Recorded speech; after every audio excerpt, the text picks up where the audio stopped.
In this video series, I will be addressing the statement, exploring in Starfield is boring.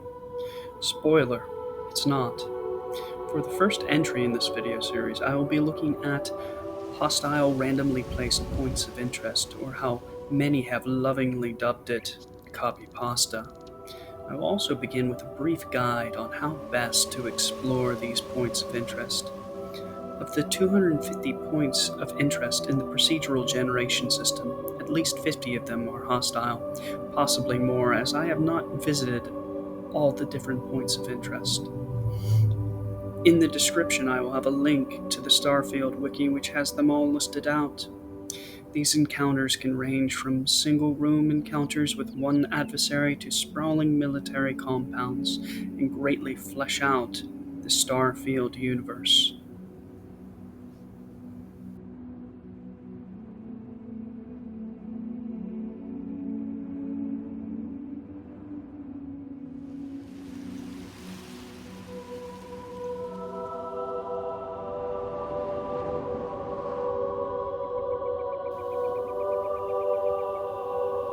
When exploring these points of interest, it is best to understand that you are not actually on a planet, but rather a tile. These tiles compose the planet's surface and have boundaries that you cannot pass on foot. What you are looking at is part of a tile that I explored, and as you can see, the points of interest stop long before the tile boundary. Because of this, it is best to keep your exploration within a few thousand meters of your ship. By using your scanner, you can see what types of points of interest are out there, with most hostile points of interest being the factory symbol, the military symbol, the one with the star on top, or the science symbol, the one with the 3 connected dots. If you land and do not see any points of interest, you may be close to a tile boundary, and it is best to just pick a new landing site.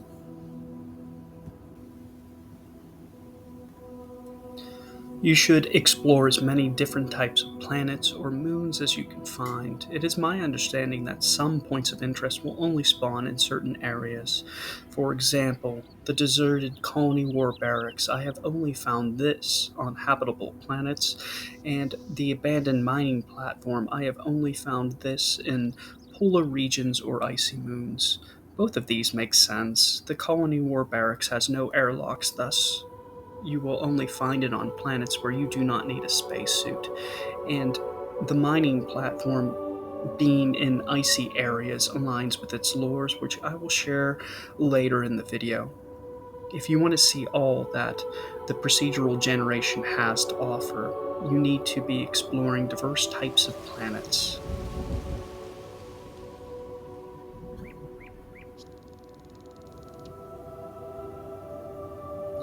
When assessing the value of this procedural generated element of exploration, I like to ask several questions.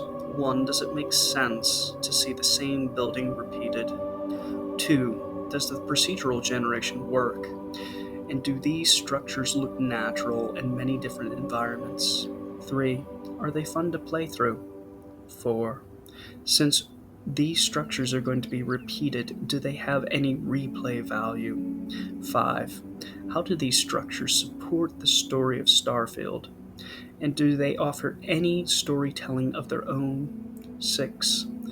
Does this add a sufficient amount of content to the core game? I think the answers will settle the matter of whether Bethesda should have used the procedural generation or had completely unique places of interest in a much smaller map.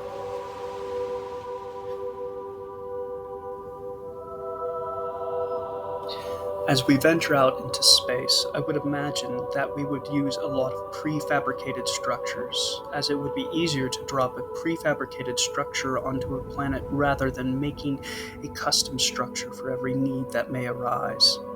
The structures in Starfield have a modular look to them that would make sense to me that they were likely shipped in pieces and assembled on site, with many of the different structures having similar looks but very different layouts and playthroughs.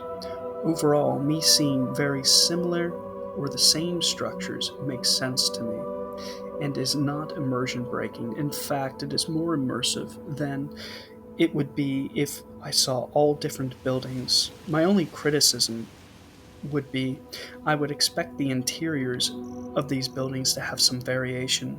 For example, if I come across a radio tower on one planet, I would expect the items within the tower to differ from the next radio tower. Currently, I will find furniture in the same layout as the next, and bodies in the same spot as the next. This is a small detail which my imagination is able to overcome, and I think it would be an easy tweak to correct this by Bethesda or modders in the future to give a variation to the interiors of the pre existing assets.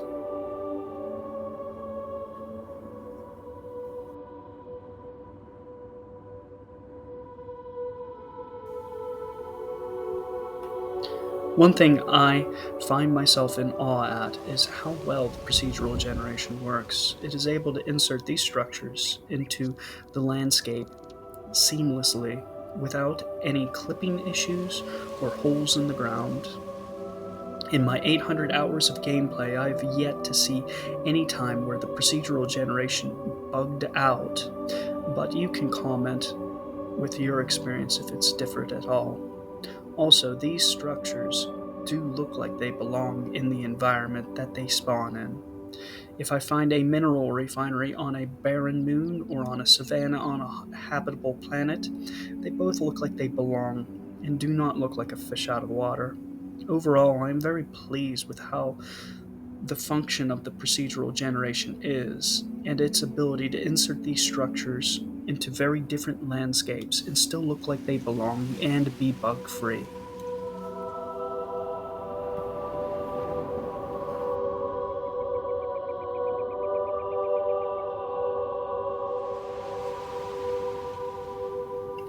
Some of the funnest points of interest in this game are from the procedural generation. Two that come to mind for me are the deserted colony war barracks and the abandoned mining platform. Overall, most of the procedurally generated points of interest are fun. There are very diverse cast of enemies you will fight against, them being spacers, ecliptic, Crimson Fleet pirates, robots of all makes, and various alien species. I also find that these points of interest encourage different types of play. I very often find myself switching between a sniper for long range combat to a shotgun for clearing rooms or an automatic rifle for the larger buildings where a mid range combat is present. This pushing the player to switch play styles keeps the gameplay fresh and interesting. I even find that I will be switching my playstyle within a single point of interest. Overall, I find playing through a lot of the points of interest in the procedural generation to be the funnest part of the game, leaving me desiring more.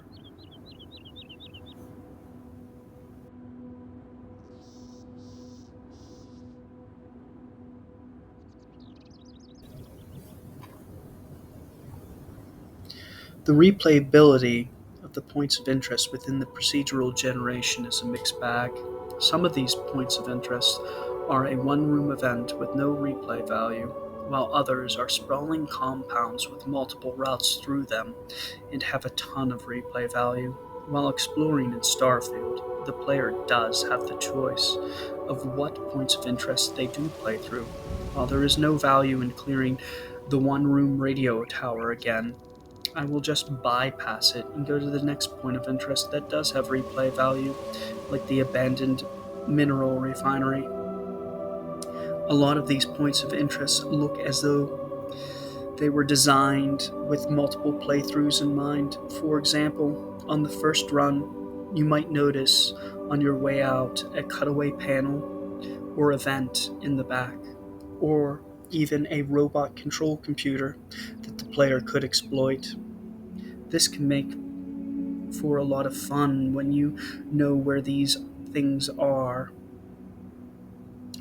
and can unleash hell upon your enemies. While some of these points of interest don't have much replay value at all, the ones that do have a lot of it. I know I've cleared the abandoned mining platform at least 10 times now, and the last time was as fun as the first.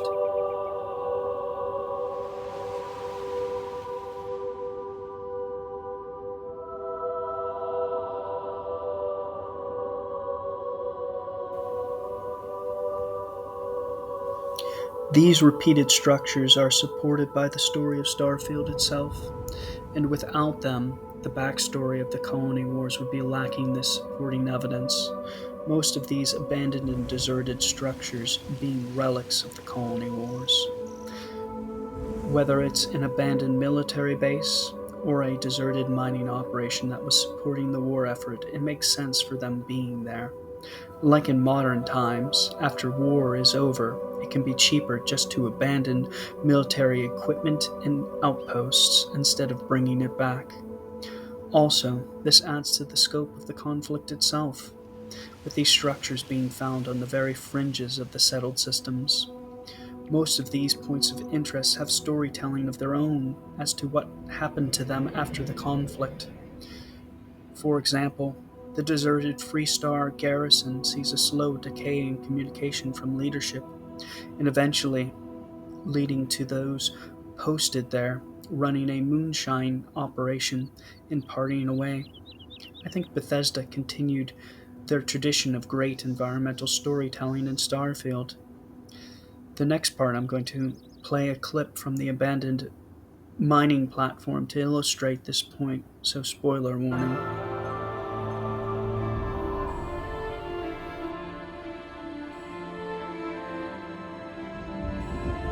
I don't know, man. I can't hear anything. Those crabs are just gonna keep coming. Where the hell are they coming from? We checked the ocean. There's no life down there. I think we brought them up here. What? Yeah. Do you know that barrier we've been trying to punch the drill through for the past week? Well, this morning we broke through. But it wasn't oil that came up. It was those creatures. I was here in the control room. Hundreds of those creatures climbed out of the drill tube. Oh shit! That was the explosion? Yeah.